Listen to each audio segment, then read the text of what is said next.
All right, I just got done watching Triple Frontier. It's the new action adventure crime movie from Netflix, and it just came out on Netflix today. It was out about a week ago in theaters, in select theaters only. Um, and I watched it because I'm a bit of a Netflix hater. I've been burned a couple times before. Bright was terrible.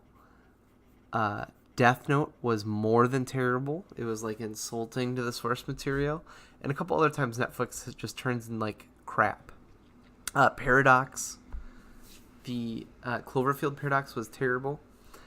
But then they came out with Roma, which was one of the best movies of the year in my opinion, and then they came out with Buster Scruggs, which was one of the most fun movies I've watched last year. And I was like, wow, coming off those two hot releases, maybe Netflix is really turning a corner.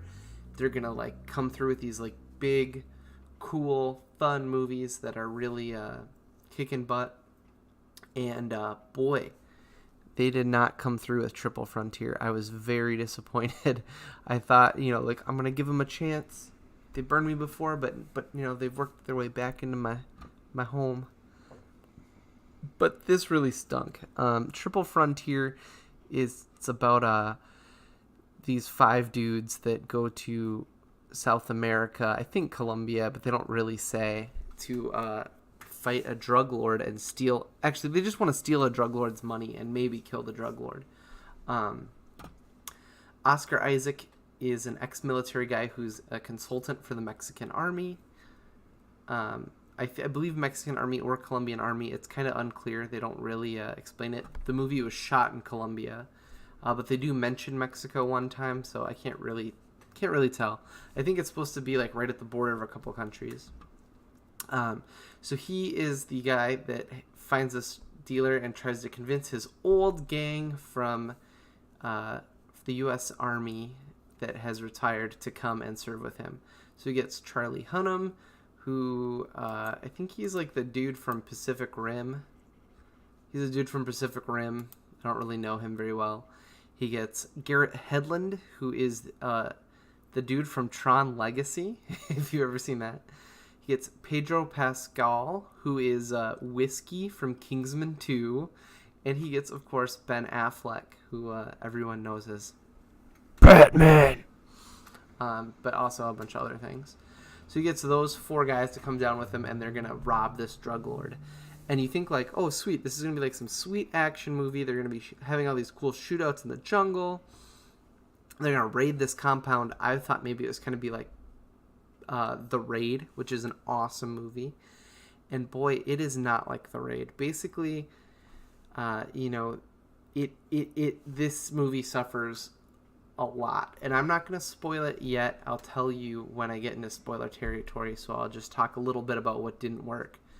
Basically, we have five people who have like no real personality at any time, and these guys are all real actors. They could probably do it, but it's not written for them. And I honestly, Garrett Hedlund and Charlie Hunnam, I could not tell which one was which half the time. They basically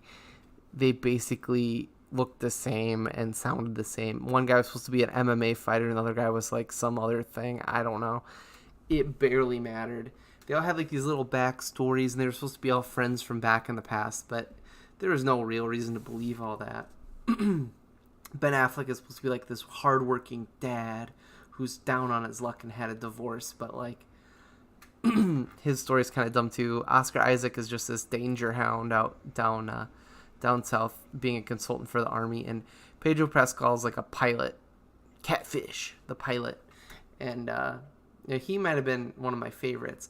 But part of the problem is they don't really have any personality. You think like maybe it's a little cliche, but in a lot of action movies, when they assemble a ragtag team, one guy's the wild card, one guy's the enforcer, one guy's the smart brainiac, and one guy's the comic relief, and one guy's the leader. But instead, they had none of that. Like, one guy in one scene would be the voice of reason, and then the next scene, he'd be the one that was like screwing things up. Then in the next scene, another guy would be screwing things up, and the next scene, he would be the voice of reason. It's like any one of them could have done any single thing in the movie.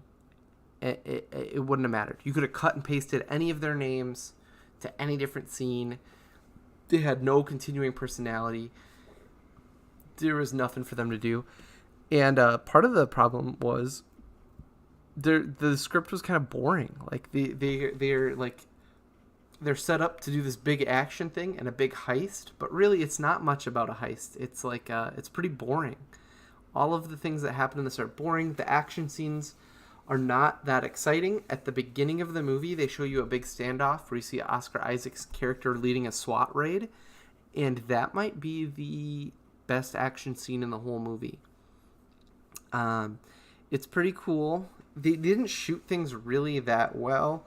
I mean, it's all okay, but it doesn't have a real good consistency. There's a chase scene on foot where Oscar Isaac is chasing Adria Arjona right at the beginning, and it is terrible. Like, you know, they're like running and it cuts and they're like 40 feet apart, and it cuts and they're 20 feet apart, and it cuts and they're like 60 feet apart.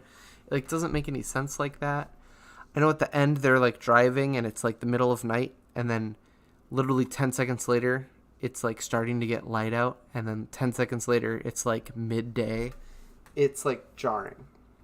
So the action scenes aren't very well done. There's not enough of them. They didn't make enough of an action movie.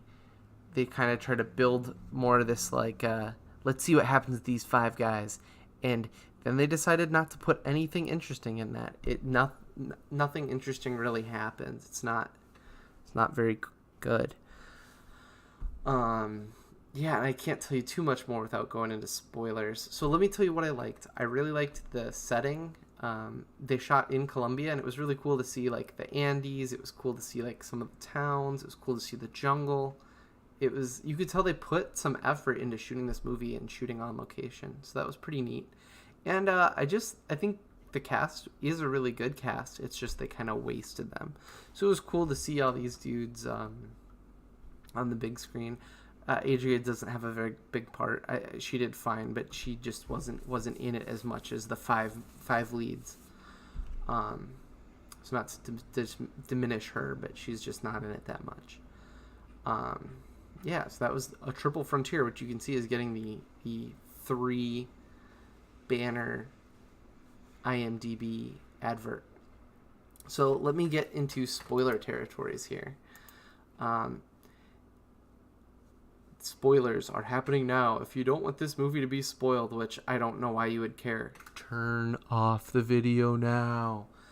The movie is like really stupid. It just doesn't make sense. The whole time at the beginning, you see Oscar Isaac is convincing this ragtag group of people to form this team, and they're all kind of reluctant.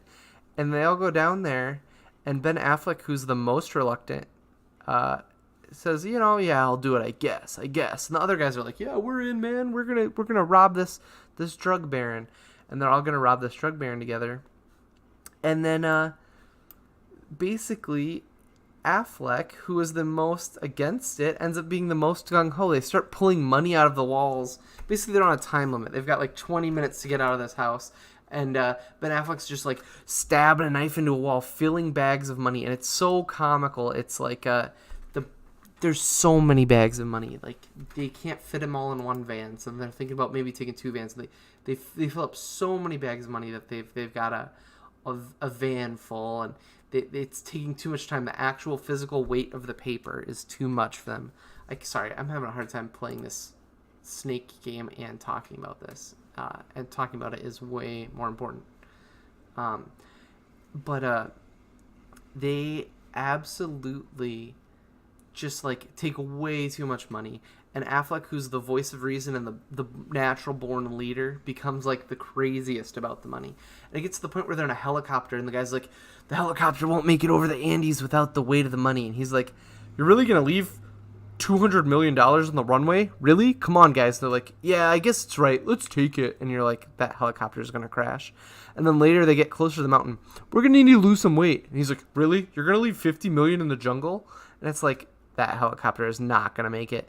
So then they agree to like lose some of it, and they push some money out of the helicopter, and of course the helicopter still breaks, and they get trapped in the Andes, and they end up in this like little village, and it's really dumb. They get like 5 donkeys, and they're like gonna go mountaineering with the donkeys, and they strap like a couple bags to each donkey, and then eventually they have to scare off the donkeys and climb over the mountain.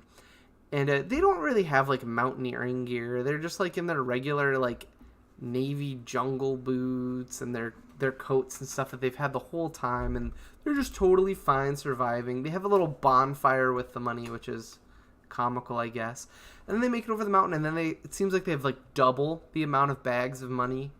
Ben Affleck gets shot by a kid in a soccer jersey for basically, like, I guess we're supposed to like care about his character, and we're like sad for his family, and they're like, we're gonna do it for Ben Affleck's family now.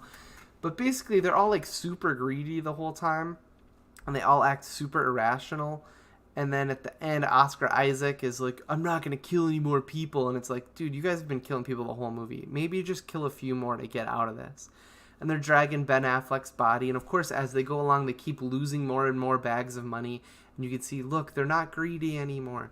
The money was weighing them down, but on the inside they just had to not be greedy the whole time. And it's like this really lame kind of like metaphor, I guess. So Ben Affleck's dead, and they're all going to do it for his family, and they're going to get this money that they stole from the drug lord out. And of course they're crossing the mountain. They're going through a town. They've got to meet a boat at a certain time, and like everything that they could possibly do is going wrong. And oh darn. And it's so stupid. Basically, like, you have the one dude's like, guys, we got to be really calm, and then they start chasing each other in cars. He's like, we gotta shoot them all, and you're like, what is going on with this guy that he's like, do they all have like bipolar personality disorder? I don't get it. None of the movie works. They're just trying to get all this money. You can't even really root for them, because it's just like these poor villagers in this whatever country it is, Colombia or Chile or Argentina, or wherever they actually end up. I'm not sure, because they don't actually say in the movie. Like, they're shooting up all these like poor people that are like living under drug lord rule, and they're just shooting them so that they can make money. You can't really root for them. And I guess they kind of have a change of heart. When they steal the money, they bring it back, and they all give it to Ben Affleck's family, so that they didn't take any of the money for themselves. And it's like, oh, that's so cheesy and so lame. They should have just kept the money, I guess. I don't know. I didn't care about Ben Affleck's family. I didn't care about them keeping the money. It was stupid. We're supposed to act like, wow, they really became noble and had this character arc. But not really. They were just all a bunch of, like, they were like 5 assholes, and they went to Colombia and shot a bunch of people to get money from a drug lord, and then shot a bunch more people trying to get it out. And if they were a little less greedy, they would have made it, and they would have had a better time. But no, they were super greedy, and they had to try to get every dollar bill off, and it's a dumb movie. There wasn't enough action. The storyline wasn't good. The characters all stunk and blended together. There was no, I mean, like, one guy is Oscar Isaac, one guy's Brad Pitt, or Ben Affleck, and then one dude flies the plane, and then the other 2 dudes are just the same as the plane flying guy, except they're not pilots. So they didn't have personalities. It wasn't very good. Netflix burned me again. I'll give them another shot. I'm gonna keep watching dumb Netflix movies till they make good ones, but this was a waste. And you can tell that Ben Affleck could not give a shit. I think he probably had it in his contract that he had to get shot halfway through the movie so he could go home early. He did not want to be filming that for more days. And if Oscar Isaac was a bigger movie star, he would have gotten shot early too, so he could have left this piece of crap movie. So the Triple Frontier, they don't even say why it's called Triple Frontier. It's just this name. Don't go see it. It's not very good. That's my review. It's not worth the $0 it costs.